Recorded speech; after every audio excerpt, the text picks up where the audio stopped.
প্রিয় দর্শক, আজকে আপনাদেরকে দেখাবো বোয়াল ধরার সুন্দর একটা টেকনিক। তুরাগ নদীতে কি সুন্দর করে বোয়াল মাছের টোপ রেডি করতেছেন।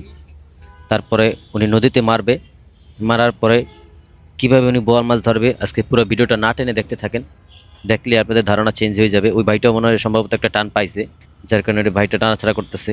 আর উনি একটা বড়শি ফালাইছে, এখন একটা ফালাবে, দেখা যাক কয় মিনিট পরে বোয়াল মাছ ধরা যায়। আশা করি আপনাদেরকে এই ভিডিওতে আমি দেখাবো বোয়াল মাছ কিভাবে ধরতে হয়।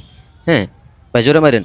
হ্যাঁ, ও অনেক দূর গেছে, এই যে একটু জুম করে দেখাই, দেখতে পাচ্ছেন কিনা আপনারা অবশ্যই জানাবেন। তো কে কোথা থেকে দেখতেছেন অবশ্যই জানাবেন, ভিডিওটা কেমন হলো তাও জানাবেন। আপনারা দেখতে থাকেন কি সুন্দর করে বোয়াল মাছ ধরার ফাঁদ পাচ্ছে তুরাগ নদীতে। আমি দেখেও অবাক হয়ে গেছি যে এত সুন্দর করে বোয়াল মাছ ধরা যায়। আর এখন শীতকাল আইসা পড়ছে, গরমের শেষ মৌসুম, এখনই বোয়াল মাছ ধরার সুন্দর একটা মৌসুম। তো এই মৌসুমে অনেক সুন্দর একটা ওয়েদার, দেখছেন সূর্যটা সুন্দর দেখা যাচ্ছে। তো আমাকেও দেখাই নিলাম গাইস। তো যাই হোক, কেমন হলো ভিডিওটা অবশ্যই জানাবেন। আর একটু অপেক্ষা করেন, আপনারা আশা করি মাছ দেখতে পারবেন।